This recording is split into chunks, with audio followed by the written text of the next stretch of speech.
बिस्मिल्लाहिर्रहमानिर्रहीम अस्सलाम वालेकुम वरहमतुल्लाहि वबरकातुहू and welcome back to my channel, welcome back to the new video.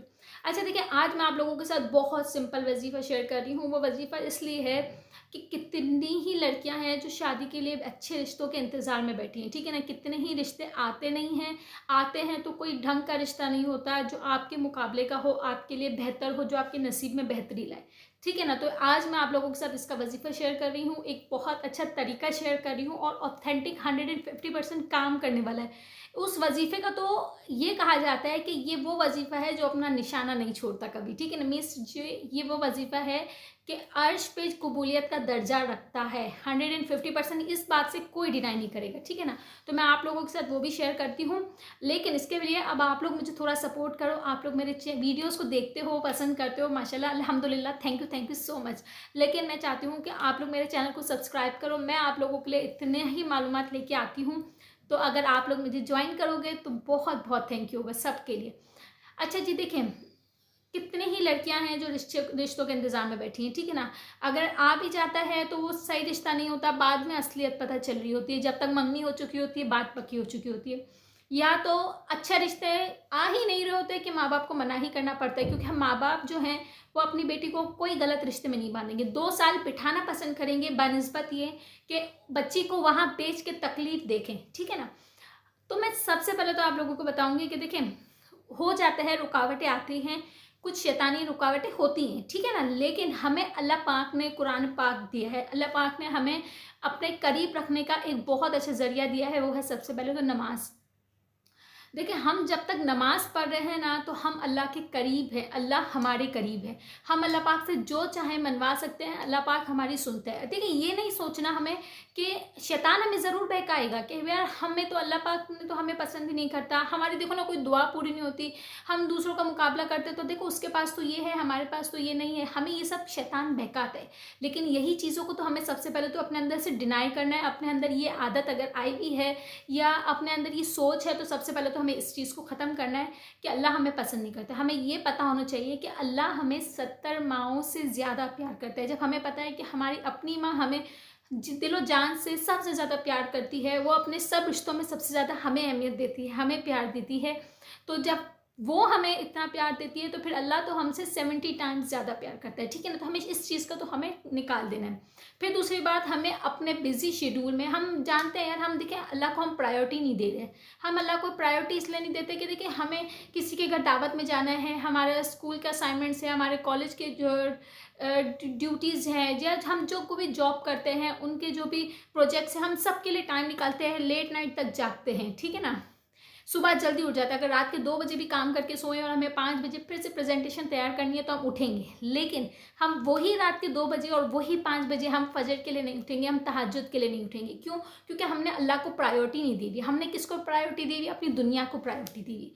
जब हम दुनिया को प्रायोरिटी देंगे तो फिर हम जब अल्लाह से दूर होंगे तो अल्लाह की रहमतें हम पे कैसे नाजिल होंगी, ठीक है ना। हमें ये नहीं समझना कि अल्लाह ने, हम नमाज पढ़ के कुछ बड़ा काम कर रहे हैं, हम कुरान पढ़ के कुछ बड़ा काम कर रहे हैं, नहीं, हम कुछ भी बड़ा नहीं कर रहे। क्यों? क्योंकि देखो अल्लाह को तो ज़रूरत ही नहीं है हमारी नमाजों की। अल्लाह के यहाँ इतने बेहिसाब फरिश्ते अल्लाह पाक की हमदो सना सेकंड सेकंड, मिनटों मिनटों करते हैं।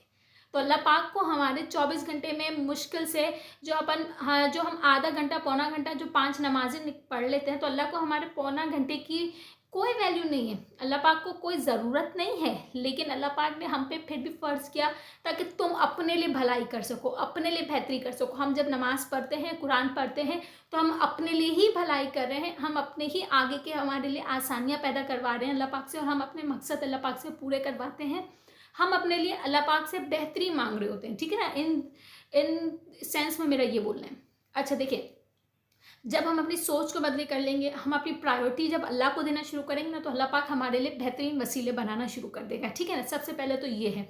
अच्छा देखिए, सेकंड चीज़ ये है, आप लोगों को मैं बता रही हूँ दूसरा एक वजीफ़ा। वो बहुत सिंपल सा तरीका है, आप लोगों को पढ़नी है तहज्जुद।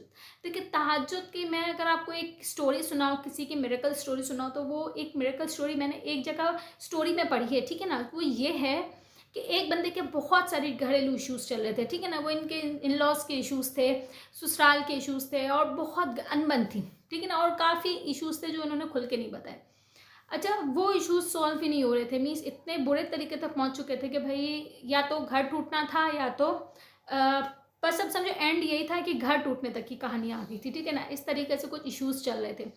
अच्छा, और वो उन्होंने बस समझो अपनी दुनियावी उलझनों में इतना उलझ चुके थे कि बस उनको यही नहीं था कि मैं अल्लाह से दूर होता जा रहा हूँ या होती जा रही हूँ, उनको ये चीज़ भी नहीं थी।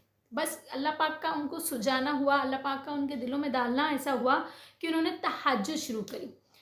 उनका यूँ कहना है कि जहाँ मैंने तहज्जुद शुरू करी है, अभी तो मैं तो अभी दिनों तक तो पहुँचा ही नहीं हूँ।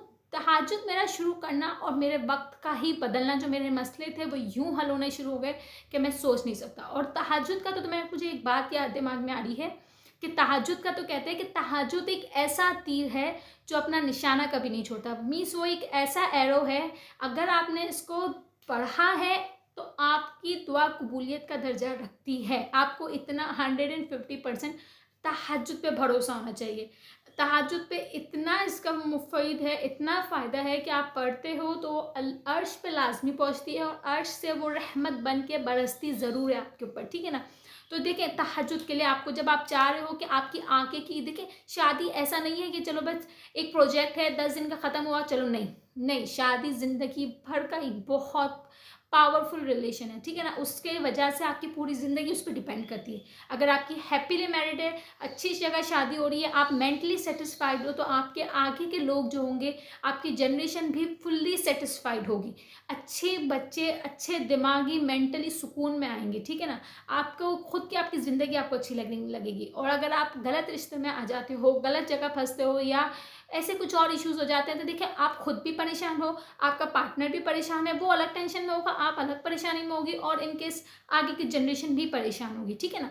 तो आगे की पूरी ज़िंदगी ख़राब करने से बेहतर है हम अल्लाह पाक से हमारे स्टार्टिंग में ही हमारे फ्यूचर के लिए हम अच्छा मांगे। तो देखिए हमें क्या करना है, मैं बहुत शॉर्ट पे आ रही हूँ।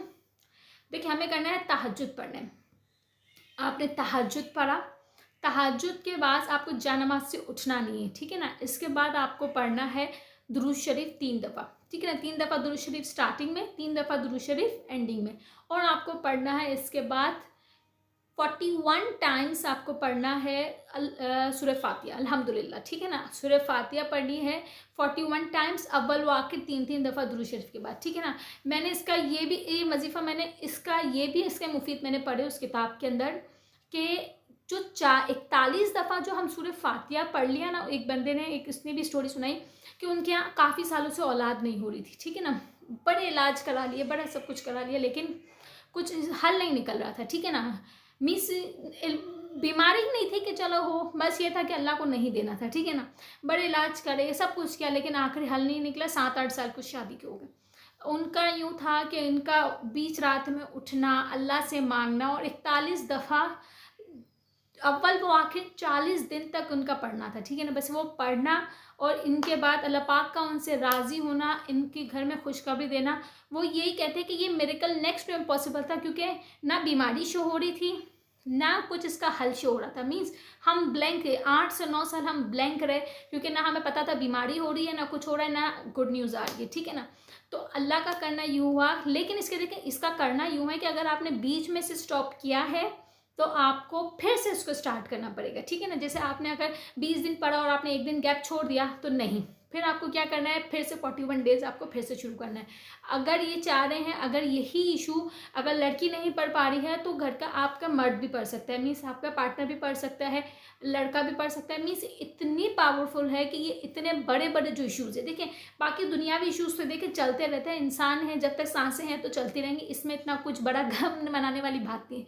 लेकिन ये जो बड़ी बड़ी इशूज़ है ना, जैसे कि कंसीव ना होना, अच्छी जगह रिश्ते ना होना, या मैरिटल लाइफ इश्यूज़ होना, या इसके अलावा बहुत ज़्यादा फाइनेंशियल इश्यूज़ होना कि बंदा बहुत डिप्रेशन में चला जाए, ये बड़े बड़े इश्यूज़ हैं जिसके लिए इंसान चाहता है कि हम सुकून में रहें। बाकी देखें यार, छोटे मोटे मसले तो ज़िंदगी का हिस्सा है, चलते रहेंगे, हमें इसको इतना खुद पे हावी नहीं करना है, ठीक है ना। तो मेरे इस अमल को आपको ज़रूर पढ़ना है और उसके बाद फिर मुझे आप लोगों की स्टोरीज़ भी, मेडिकल स्टोरीज सुननी है। अच्छा जी, मिलते हैं नेक्स्ट वीडियो में। टिल देन अल्लाह हाफ़िज़, अपना बहुत ख्याल रखिएगा।